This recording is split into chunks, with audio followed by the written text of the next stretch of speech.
Dinikahi Duda Galak. Bab 63. Penulis Neng Neng. Seketika tubuh El melorot ke bawah lantai. Dia langsung memeluk lututnya, merasa bingung dan juga frustasi. Entah apa yang harus dilakukannya sekarang. Duk! Seketika El merasakan tangannya menyentuh sesuatu di sampingnya. El mencoba meliriknya.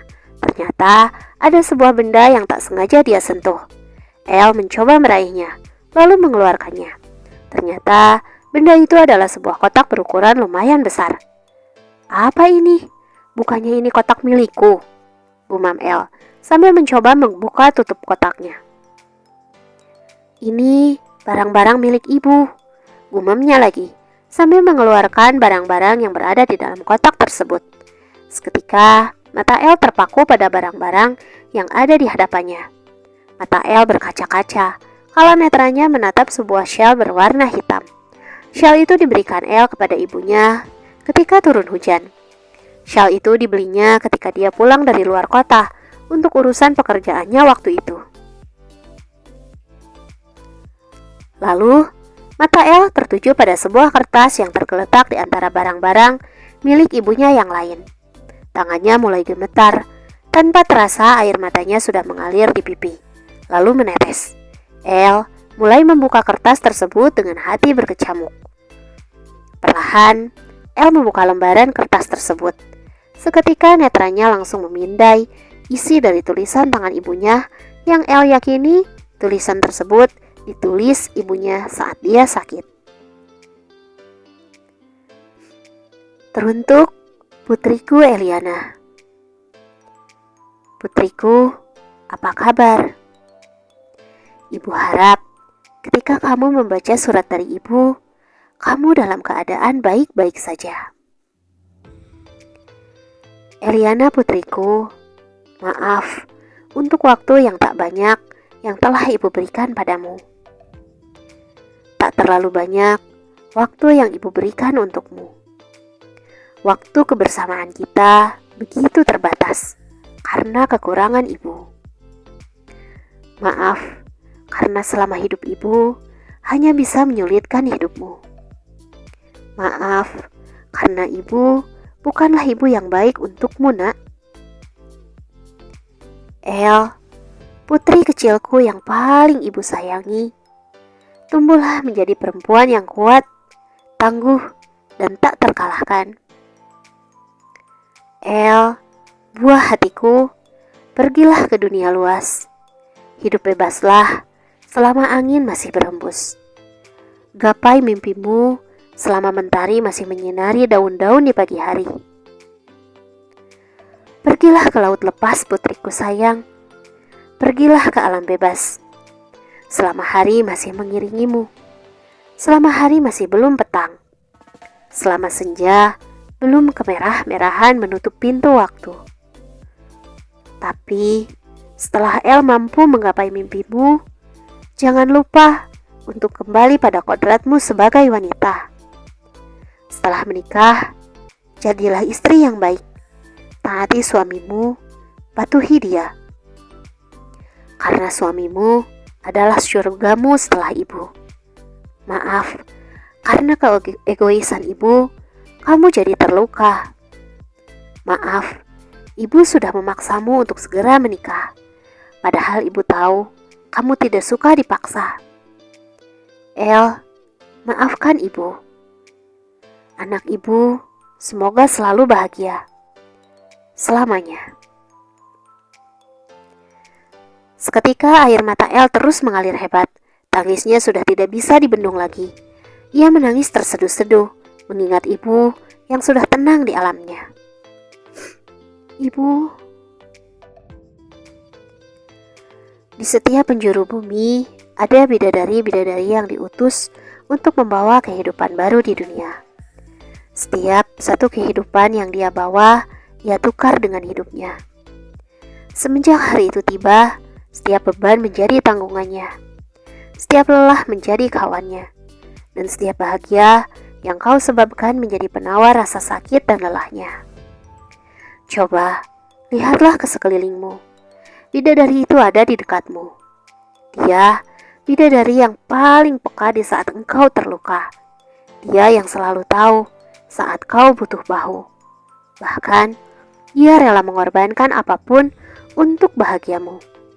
Hanya karena kau memanggil namanya ibu. Dalam hidupmu, bidadari itu datang sejak awal. Dengan lihai dia mendekapmu. Dalam pelukan dan kecupan, dia telah mengorbankan nyawa dan menukarkan jiwa hanya untuk bahagiamu saja. Apa yang dia berikan kepadamu, dia selalu merasa tak pernah cukup. Meski bagimu, pemberiannya sudah membentang luas berlebihan.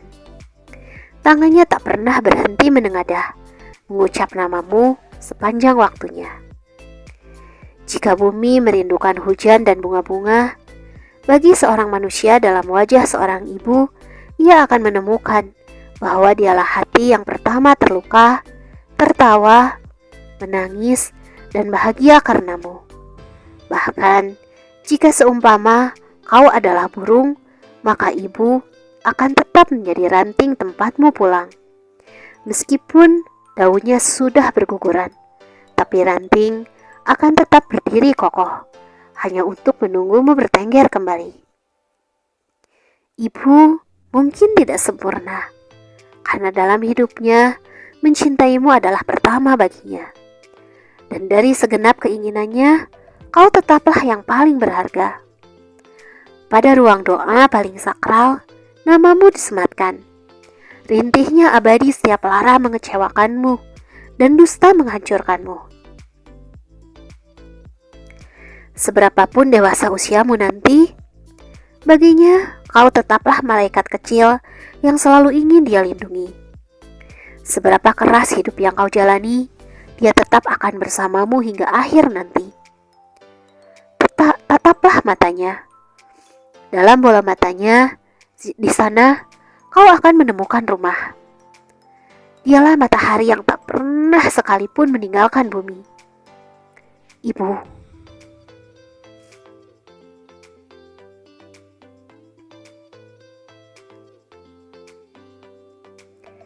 Selesai mandi dan makan malam, kini AA tengah duduk bersila di atas kasur berukuran king size-nya.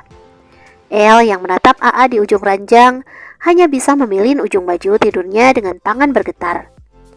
Berkali-kali dia menghela napas berat lalu mengeluarkannya perlahan.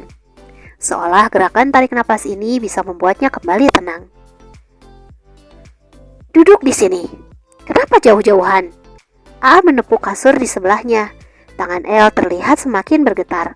Keringat dingin mulai menjalar. Dadanya bergemuruh hebat. Biar bagaimanapun, ini adalah pengalaman pertama baginya. Aku... El masih menunduk. El, apa kau tahu cara membuat anak? Tanya AA to the point. Bergemuruh dada El saat AA bertanya. AA adalah suaminya. Namun El amat ketakutan ketika membayangkan malam pertamanya. Dengan suara gugup, El menjawab, "Tahu AA." Keringat dingin terus mengalir di dahinya. Kata ibu, waktu aku kecil dulu, cara membuat anak itu, siapkan tepung, gula, telur, margarin, lalu kocok, bentuk menjadi bayi. Setelah jadi cake, lalu dimakan. Dan aku akan hamil setelah memakan kek itu. Dan setelahnya, aku akan melahirkan anak. Sahut El. Tentu saja, bukan karena El tidak paham, tapi karena ketakutannya. Makanya El mengada-ngada. El begitu gugup saat ini. AA tergelak mendengar sahutan istrinya. Lucu sekali, begitu pikirnya.